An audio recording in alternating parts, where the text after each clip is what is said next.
figure I'm going to probably drag race for quite a bit more.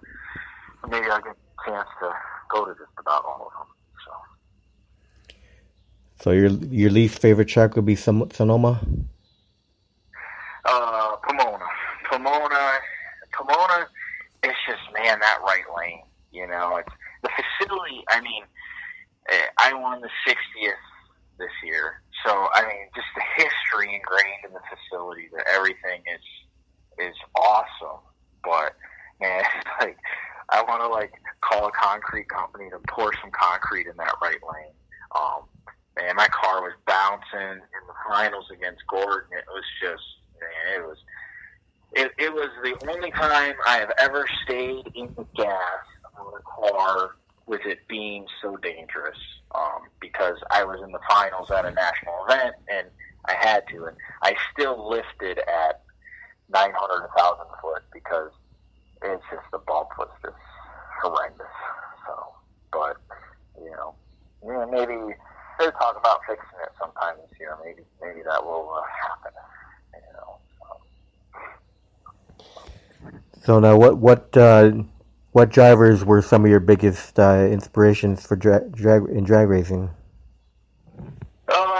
See, I don't know any history, so I'm kind of new to it. So the people who are inspirations to me are the drivers that exist now. So DJ Cox, like, man, him being able to come back from that wreck and, you know, swallow his pride and get them cars back together and be out there racing. Like, it's like, I would have quit 50 times over. Him and his family, like, to go back out there, get it together. And they won the Indy Regional. Like, they're kicking butt, you know. It's just awesome. Bellemere, just his talent, and Westerfield. Both those guys are just so talented. You know, you watch them, the car gets a little bit out of the groove, it's like, boom, instantly they fight it back to the groove. Watching those guys drive, it's like, okay, I need to learn how to do that. It's awesome, you know. And both of them are super cool, super nice, you know. It's, Bellemere, I'm just like, hey, you know, when you pull the chutes, how do you do it? Like, and he'll be like, hey, man, it's speed cones, I pull the chutes, wait for them to go out, I do this. You know, just every aspect of the shutdown. You know, for the class, like, when you look at history, Frank Manzo obviously was like the god, you know, but I didn't grow up around it. I learned about Frank Manzo 2-3 years ago. So he's, he's in the past, he's awesome, you know, was awesome, and seeing his statistics were great. But for me, I didn't get to live any of that. So, you know, these guys out there running now are kind of the ones I really look up to, you know. All right, now, what was it like for you the first time getting behind the wheel of the funny car? I had my alter. It ran great, and I thought I knew what I was doing. I revved the car up and knew Barry didn't have a tack in it. He just ran me through the ropes, and it was just like, I screwed my foot swap up so bad, you know, and it was just like, oh my God. I went from being a hero to zero. Like, I thought I knew how to do everything driving-wise, and, man, I got in this thing. I had a clutch that wasn't really working right, and, you know, it just, it was tough. It wasn't like, oh my God, this is so fast and exciting. It was like, wow, I just did everything wrong. You know? So, yeah, that's what it was like in the beginning. Now, was it nerve-wracking? No, not really nerve-wracking. Just like crap. Like, I revved it wrong. I lifted the clutch wrong. And, you know, it's just like, I was at a test session, and, like, I screw stuff up all the time. I don't care, you know, but I'm like, all right, well, let me think about this again. Let me do this again. It wasn't, you know, nerve-wracking was when I drove my Alter the first time. I went to Disney, and there's a ride there called the Aerosmith ride. It has really strong acceleration. and I actually went to Disney on a really slow day and rode that ride 20 times. And that was how I prepared for driving my altered.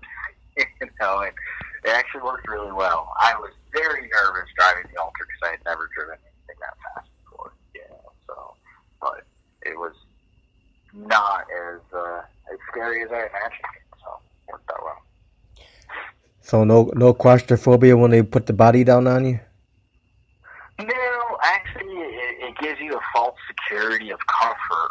The altered, it's like you're sitting out there and the wind was blowing in your hair, per se, or on your face, on your helmet. The alcohol funny car, when they lower the coffin down on you, you feel like you have something between you and the wall, which you don't. It's just a bunch of weak-ass carbon. But to me, I don't know, that never enters my head. I just focus on what I got to do and do it right. I kind of block out anything that would bug me, and stuff like that. And some of one of the Gainesville races, it was sold out and there was 1 million people in the stands, and I just ignored all that because if I think about that stuff, then I just really get screwed up, Now, when you're out there on the starting line in the car, do you have any pre-race rituals or superstitions at all? Jessica, she sprinkles pixie dust on me. She's real big into Disney, and I actually like Disney a lot too. So she does that every time. The Racers for Christ guys come over, and I'm not a super religious guy or organized religion guy, but I pray with them every time. And other than that, it's just a 1, 2, 3, 4 checklist of the guys starting it up. Nothing crazy superstitious. Now, what's been your greatest memory of driving a Top Alcohol funny car so far?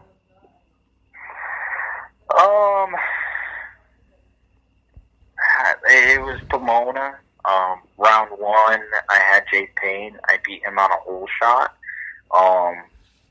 And what was cool about that was the night before, Jay and Shelly went to the same restaurant we went to and sat with us and joked with us, and it was just cool. And they, obviously knew we were racing each other, and we were qualified in the middle. It's like he qualified 5 and I was 6 or something like that, and we raced each other. So we knew it was going to be a close race, and that was really cool. And being able to race someone like Jay Payne, who does have this huge history, and it would be, I imagine, you hear about the people who race Frank Manzo and stuff. It's just for me, he was the equivalent of that because he's been racing for so long. This is his last year of racing. At least that's what his plan was at the beginning of the year. And I felt terrible beating him, but it was just I did it. I pulled the right tune-up out of my ass, and I drove it right. Barely beat him. That was super awesome. And then I've raced Westerfield at national events 2 times, and I beat him both times. And, Westerfield's a sweetheart, but boy, Rick Jackson, man, he gets grumpy when I beat him. I don't blame him because he's got his big fancy rig, and when a dumb hillbilly like me beats him, it probably burns a little bit. But, it's the same token. It's I don't know, the camaraderie, and that was pretty cool, and those moments were pretty awesome. Now, do you have any sponsorship at all, or it's all out of your pocket? I own Recycle, and my company sponsors the car. Other than that, real sponsorships, trying to think, not really. There's Ram Recycling, which is a friend of mine owns a scrapyard, and in the past he's helped me with it a little bit on the financial side. DJ Safety, he does safety equipment. He gives me discounts on his stuff, which helps out think if I'm missing anybody, I don't think on the financial aspect nobody else does. I get a lot, like, Molinari's great, Bonafonte's great, like, a lot of, Jeremy and Brad, take care of me really well. Of course, Newberry with the parts, I buy a lot of parts from him. But, no, just basically, I get to pay for it, but, it's a hobby for me, so, like honestly, if someone came to me and said, hey, I want to give you $100,000 to race your alcohol funny car, I want you to go to these events and do this and meet with my company and, jump through these hoops, I would probably be like, I know a really good guy that you can talk to, and his name is Westerfield, and he will do a better job than me, and you should work with him, because I'm rough around the edges, I cuss, I'm dirty, and I go to the races I want to go to, and I race what I want to race. So I'm not really a good poster child for a big sponsor, that other people would be a better fit for, and so. Now, have you ever done the 8 Mile racing? Yeah, that's what I always raced in my altered. I would hazard to say I technically have more experience 8 Mile racing than I do quarter mile. So, what's your preference? My pocketbook prefers 8 Mile. The challenging aspect of it prefers quarter mile.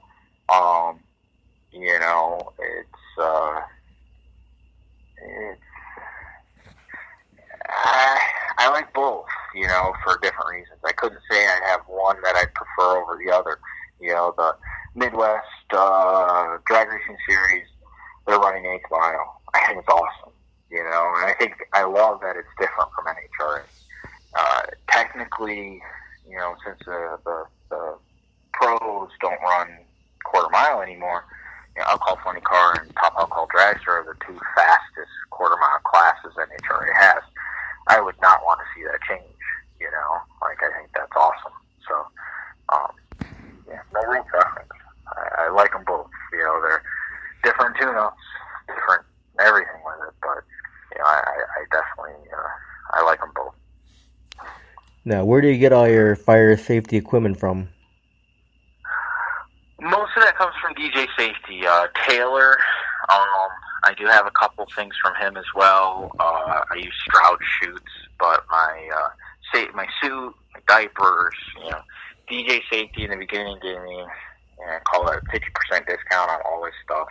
When I started, buy one, get one free and stuff. He really took care of me in the get-go. I run Taylor's supercharger deal because I got a fancy supercharger hat deal, and it all works with Taylor.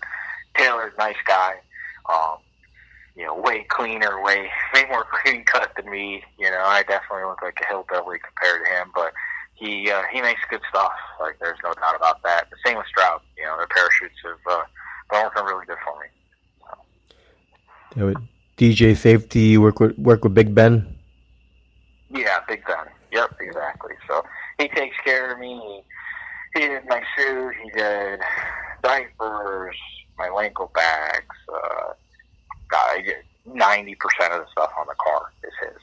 So, he's a good guy. He takes care of me and gives me a really good discount, as he can for running and stuff.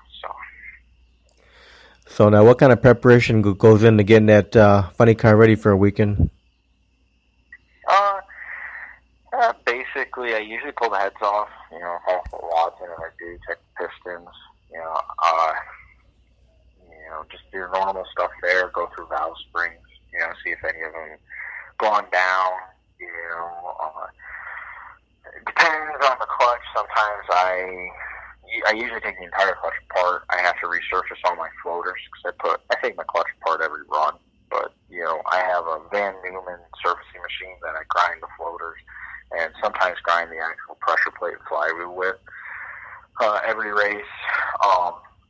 Typically, because my car's older, there'll be little cracks, headers that break, all sorts of little stuff. What I do actually on Facebook is usually every race I make a list of everything I got to get done. I usually put it on Facebook so people could see it. And it's a lot of work. Having a job and doing the car stuff. And I do all the in between stuff myself. My crew is more than happy to help me with it. I usually don't let them because I don't want to burn them out. So they do enough at the racetrack that I don't want to burn them out at home too, to where I don't have them at the racetrack. So, but yeah, I'll got to do all that stuff. The pre-maintenance is really more important than racing the car because I had an airline break in Indy, and I couldn't run round one against DJ Cox because of it, and I could have never caught the airline, but it blew apart right before we had to start the car. And it's those little things like that you hopefully can catch that really are important and will make it where you can win a lot more races. Now, outside of drag racing, do you have time to do any other hobbies? I have a bike that I ride, a pedal bike. I use that to stay in shape when I'm not drag racing. When I'm actively drag racing, I'm not really good about riding it, so I do that, and then I spend a lot of time with my crew guys, and me and my wife go for walks and stuff like that. And we travel on occasion, but I'm kind of a workaholic, so my house that I live in, it's an old junky house that I've been fixing up, and there's always work to be done at my warehouse, so really no set hobby. I just don't really have time with it. Every once in a while my wife will talk me into joining a bowling league or a kickball league, and I'll do that with her, but nothing that I do on a regular basis. Now, your wife supports your drag racing? Yeah, she hates it, but she's okay with it, so it's like, I don't blame her. She goes to the drag strip with the car and sits and reads a book for 12 hours, so it's not like she doesn't like working on mechanical things like I do, and she doesn't go to the races with me other than the ones in Florida. She'll pop into, but she supports it in that she doesn't mind that I do it. So, but it's not her thing at all. My wife's a big environment, big liberal environmental person. Wants to save all the babies and all the dolphins in the world, and I'm kind of not like that. So, drag racing is like oil and burning nitro, and it's kind of like, she doesn't hate it, but she'd much rather go to a museum or a play, and drag racing is kind of the opposite of that stuff.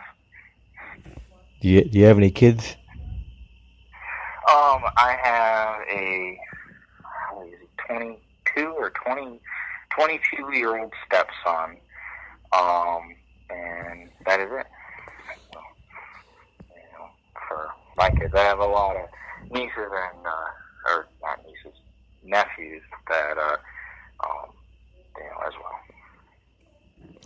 Now, do any of these nieces and nephews like drag racing at all?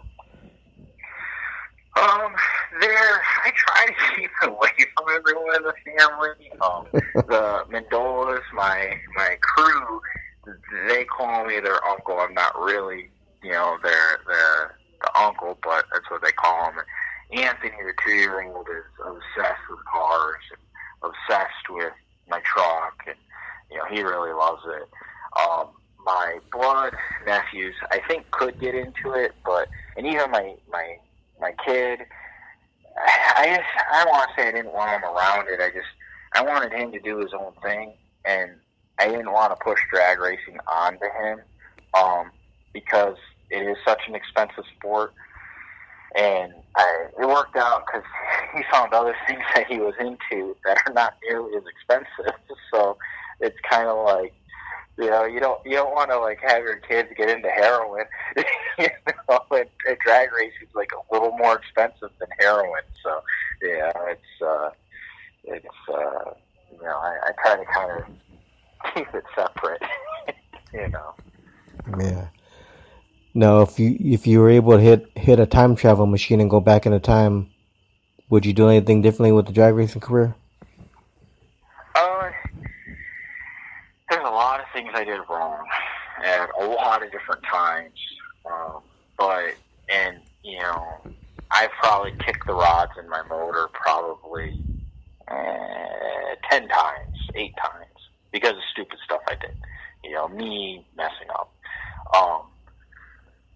But I wouldn't go back, no, because everything I did wrong, I don't think I would have really learned how to do it right unless I did it wrong. So, no, I would not. I wouldn't go back in a time machine and change anything in my life, honestly. All right. Now, what's been your most embarrassing moment on the track? That one is the ACO Regional, running against Dan Pomponio, round 1. And I had changed my barrel valve significantly because it was wrong. And I used to have a really hopped up motor when I did my burnout. And it's not how you want to do it. Steve Ball was pointing in the right direction, and I got it all calmed down. And I did a burnout against Dan Pomponio, and I did not give it enough gas. And when I flat feet to do the burnout, I crossed the center line during the burnout. I didn't knock a cone or nothing out. It's just I did burnout so shitty I hit a cone. And I actually backed the car up, and they were lining me up against Dan to race. It was a regional. And I turned the car off. In my opinion, I crossed the center line before the race even happened. And yeah, I was a moron. So, that was the most embarrassing thing I had ever done drag racing. Was that? All right, I got a few more fun questions before we finish out the interview. So, what's your favorite food to eat? Favorite food to eat? That's simple pasta, man. I love it, which is hilarious because my wife has celiac disease, so she's allergic to it. But yeah, pasta, man. Just love it. Now, does your wife cook pasta? She makes like fake pasta made from rice because she's allergic to wheat, oat, grains, rye, barley, any derivative of. So, no, she makes fake pasta, which is terrible. But her pasta is healthier. It's grains. And, yeah, I like good fat Italian pasta. So, what's your favorite dish that your wife makes? God, my wife makes just terrible food. You're talking kale and spinach and, God, she doesn't make, I can't even think of anything good. I can think of 50 things that are terrible. She's a good enough cook. It's just, I remember one night she had Cornish hens or something she made. And it was just how do I even eat this thing? There's 2 pieces of meat on it. She's made enchiladas that are pretty good before. But yeah. Now, how about didn't marry her for her cooking skills. That's for sure. Now, how about you? You cook? Yeah. I have my 5 things I cook.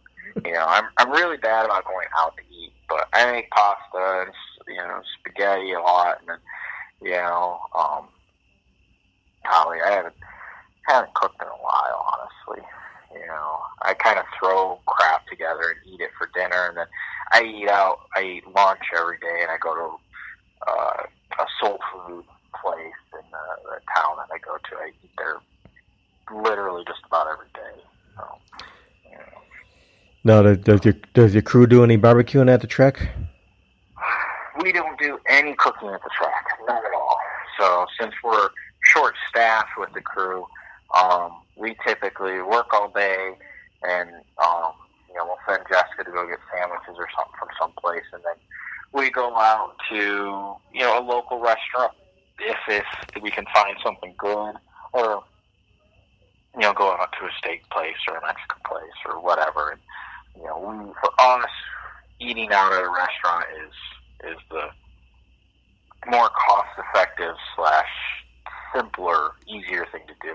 And I mess up a lot, so a lot of times we're putting a piston in the motor, or fixing something that I broke, and we're short on time, so we usually go out. All right, what's your favorite beverage to drink? I drink a lot of unsweet tea.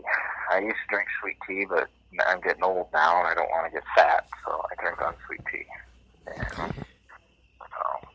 Yeah, you want to keep fitting in that fire suit too. Exactly. I don't want to get too fat. I weigh like 170, 180 pounds now. Trying to stay there. So, like what I've weighed since I got out of the Army. So.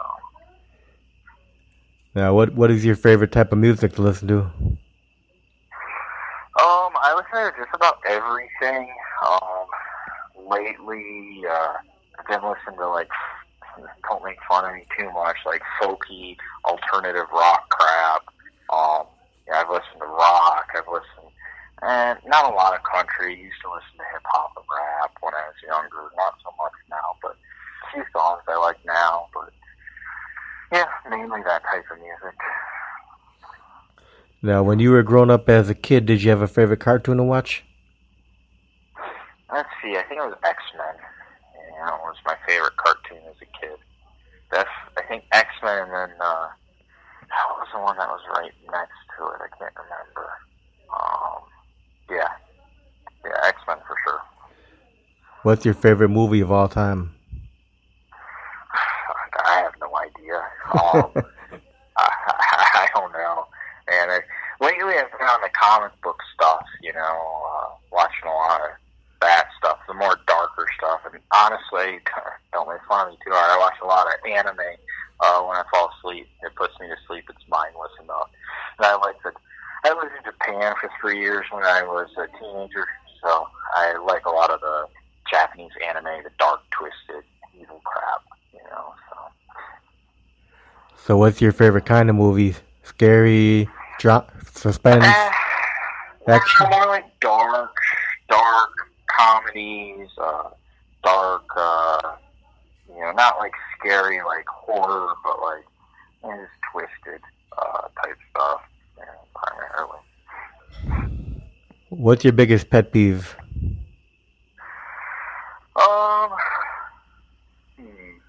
Close talking, like when somebody just like gets right up on you, like they're gonna give you a handy while they talk to you, which now with Corona you don't have to worry about that no more. Which I don't mind somebody being decently close to me talking, but when they're spitting on my face when they're talking to me, that's just pretty annoying. Now, what's your favorite color? Right now purple, because that's what my car is. So. Now, what kind of advice would you give someone who might be thinking about driving a top alcohol funny car? My advice to somebody driving, if they're really owning and doing it like I'm doing, is if they don't have any knowledge, they need to find somebody with knowledge to pay to bring to the racetrack. And it's more important than having 3 engines or 10 engines. Is that knowledge is everything. And there's plenty of really smart guys out there that are more than willing to help people. that want to be out there helping people. And, that would definitely, because driving is important, but tuning is number one in my book. Now, what's the best way for people that are tuning in to find your schedule? I put it on Facebook all the time. Right now with Corona, it's also crazy. But I plan on racing every national event that NHRA has, which I think there's going to be one or two more for Alcohol Funny Car. And that's kind of my schedule this year. And then if NHRA keeps dropping races like they're gonna, I am going to run Martin, Michigan, the Midwest Pro Mod Series deal. And I'll actually take a look at the Funny Car Chaos schedule and see what's going on with that, see if anything makes sense. So, as of right now, the only race I'm pretty certain that they're going to have is the Bowling Green one I'm going to and the Indy one after that. As for regional events, I'll be at maxed out. I'll have 6 regional events, so I won't have any more that count for anything. So I can only race national events to get any points. And, I'm hoping, it's silly. There's only been one national event this year, and that is Pomona for Top Alcohol Fun Car. And I won it. I'm hoping to go to the Indy race and win that one. And I don't know if they're going to have any more national events this year for us. Maybe Gainesville, in Florida. But, Corona cases are so high here, but the state is still completely open. So, maybe there's a good chance that it will actually happen. Yeah, maybe. Well, Aaron, I want to thank you very much for taking time to do this interview tonight. Yeah, I appreciate you calling and asking me to do it. Best of luck with all your future stuff. I think it's pretty awesome. You're talking to all us dummies and, putting together stuff. And, it's pretty neat.